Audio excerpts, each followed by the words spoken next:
Soy Romano del grupo 4.2 de mantenimiento industrial y voy a hablar sobre el control y protección de motores eléctricos.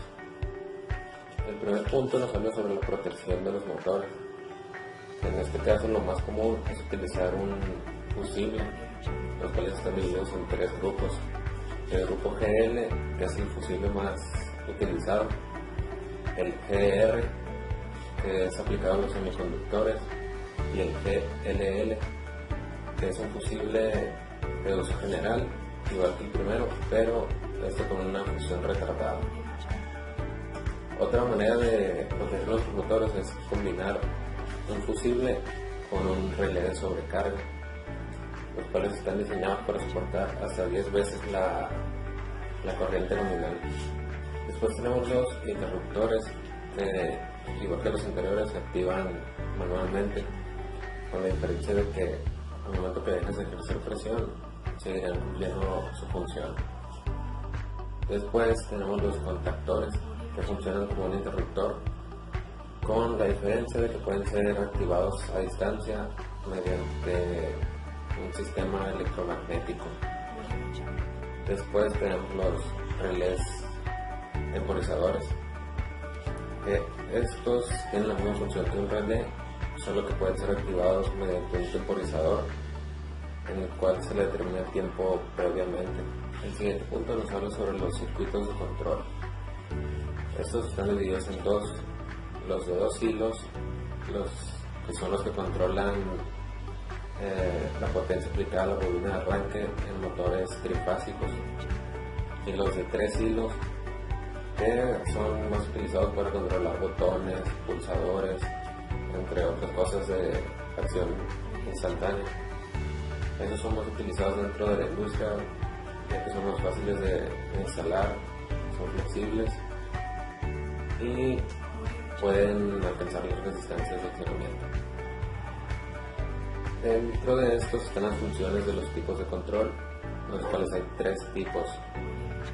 Las funciones de los tipos de control están divididas en 3: las de arrancador directo de línea, el cual es utilizado para motores pequeños; el Start Delta Starter, el cual es utilizado para disminuir la corriente de arranque en motores medianos; y el arrancador de transformador automático, que es más utilizado en motores con corrección delta o estrella.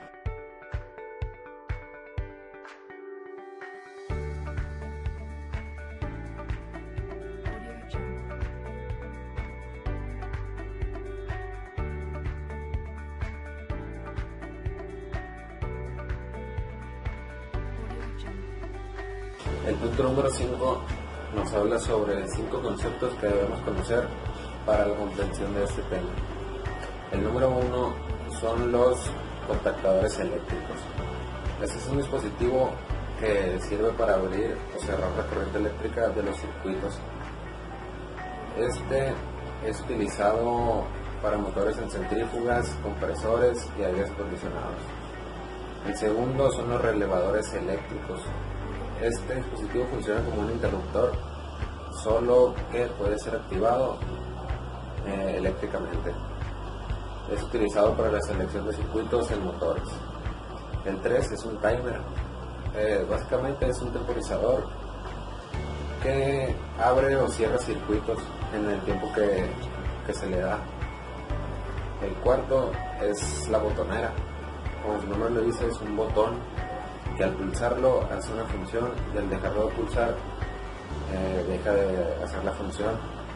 Esto lo podemos encontrar en botones de emergencia, arranque de las máquinas, entre otras cosas. Y por último están las protecciones, que pueden ser fusibles, los relés, todo lo que habíamos visto en el primer punto. Punto número 6, tenemos los circuitos de fuerza. ¿Qué es un circuito de fuerza? Es un conjunto de circuitos, mecanismos y protecciones por los que pasa la corriente eléctrica. Este circuito alimenta a los motores. Puede ser manejado a una baja tensión en monofásico o en trifásico para una alta tensión. Después de eso tenemos otro concepto, son los arrancadores.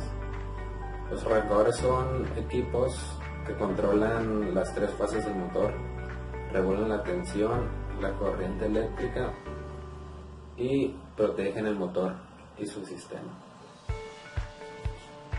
Existen 4 tipos distintos de arrancadores. El primero es el stereo ángulo. En este el motor arranca en 2 fases, reduciendo la tensión, y la corriente eléctrica disminuye 2 veces. Después está el stereo triángulo, resistencias en triángulo. En este se añade el arranque de un paso intermedio haciendo una conexión en triángulo. Después están los arrancadores estáticos. En este la tensión se controla dependiendo del ángulo con unos rectificadores conectados en serie. Y por último está el arrancador directo. Este consiste en aplicar la tensión en los bornes del motor, controlándolo por un interruptor. Aislamiento de los arrancadores. Estos controlan la tensión de entrada al motor a la hora que pasan de un estado de reposo a ser accionados. También regulan la tensión, controlan la corriente de arranque y controlan el par generado por el mismo. El siguiente punto nos habla sobre los parámetros a la hora de seleccionar un motor. En el primer punto nos habla sobre la temperatura máxima. Esto depende mucho del motor, del uso que se le va a dar y básicamente de eso. Dentro de esto está el aislamiento que le vamos a aplicar, la ventilación, todo eso. Después están el balance de las fases, que estos en casi todos los motores están en desequilibrio y forman campos electromagnéticos, provocan la pérdida de eficacia y de la energía. Esto se traduce básicamente en calor, en temperatura, pudiendo provocar daños en el motor o en algún componente de este. Después está la velocidad de rotación a la que vamos a trabajar. Hay distintos tipos de motores entre americanos y europeos, pero depende de la tarea que vamos a realizar con él, la velocidad que nosotros requerimos.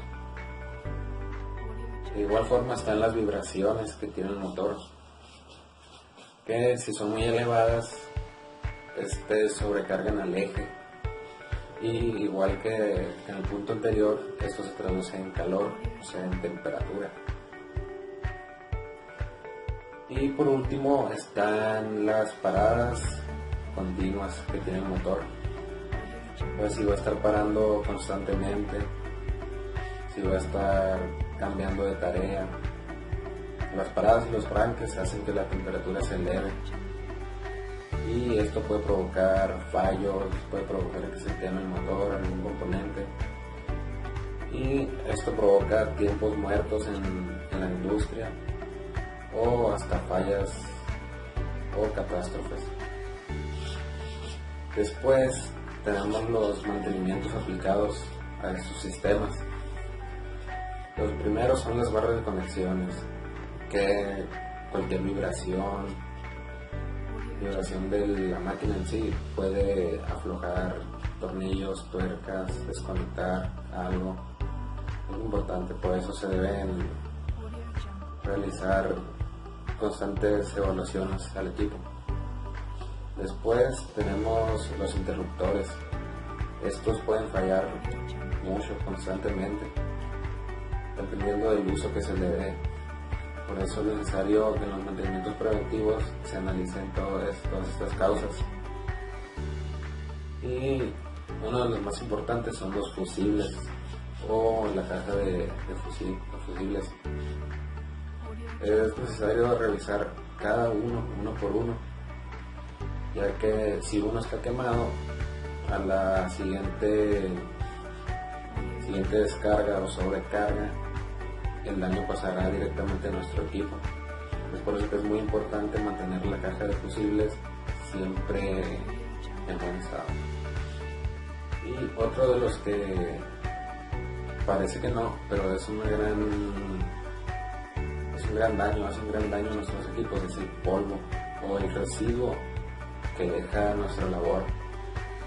Por ejemplo, si estamos en una fábrica de cajas, todo el corte, cuando se cortan las cajas, todo ese polvo llega directamente pues a las máquinas, a la maquinaria, lo cual puede provocar que se atasquen, que se calienten o que dejen de funcionar si no son limpiadas en el debido tiempo. Como bien se dijo, existen 3 grupos de variadores. Dentro de estos grupos hay distintos tipos. En el primer grupo están los mecánicos. El primero es el mecánico de paso ajustable, que emplea poleas y bandas. Y el de tracción, que transmite la potencia a través de rodillos. En el segundo grupo son los hidráulicos, de tipo hidráulico. En este se encuentran el hidrostático, que actúa con una bomba hidráulica y un motor. El hidrodinámico, que usa aceite para transmitir el par mecánico. Y por último están los variadores eléctricos, que son usados más que nada para motores de corriente continua, permitiendo controlar la velocidad, entre otros factores. En el siguiente punto tenemos un concepto más. En este están los variadores de velocidad. Los variadores de velocidad, pues como su nombre lo dice, son dispositivos que nos ayudan a controlar la velocidad, puede ser del motor. En este caso, los variadores pueden ser aplicados a abanicos, equipos de aire acondicionado, equipos de bombeo como compresores, elevadores y fresadoras. Existen 3 tipos de variadores. Como bien se dijo, existen 3 grupos de variadores. Dentro de estos grupos hay distintos tipos. En el primer grupo están los mecánicos. El primero es el mecánico de paso ajustable, que emplea poleas y bandas. Y el de tracción, que transmite la potencia a través de rodillos. El segundo grupo son los hidráulicos, de tipo hidráulico. En este se encuentran el hidrostático, que actúa con una bomba hidráulica y un motor. El hidrodinámico, que usa aceite para transmitir el par mecánico. Y por último están los variadores eléctricos, que son usados más que nada para motores de corriente continua, permitiendo controlar la velocidad, entre otros factores. El funcionamiento de los variadores. Pues como se dijo, el variador es el encargado de determinar la velocidad a la que va a trabajar el equipo o el sistema. En este caso es un motor.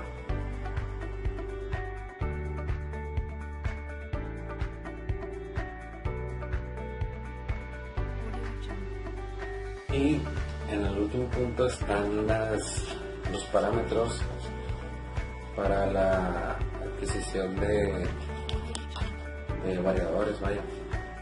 El primer punto es la calidad de la fuente con la que se va a alimentar el sistema o el motor. Este es de gran importancia porque de esto va a depender el tipo de variador que nosotros necesitemos. El segundo es el motor en sí. Como ya se había dicho, hay motores de corriente directa, corriente continua, con distintos tipos de conexiones, ya sea en delta, estrella, en triángulo. Todo esto depende de la tarea que vamos a realizar con él. Después está el calor, las condiciones térmicas a las que vamos a someter el motor. Y por último, el cableado, ya que si tenemos un calibre más pequeño del que requiere el motor, o en este caso el equipo, pues podemos provocar calentamientos, cortocircuitos, sobrecargas, hasta la pérdida del mismo motor.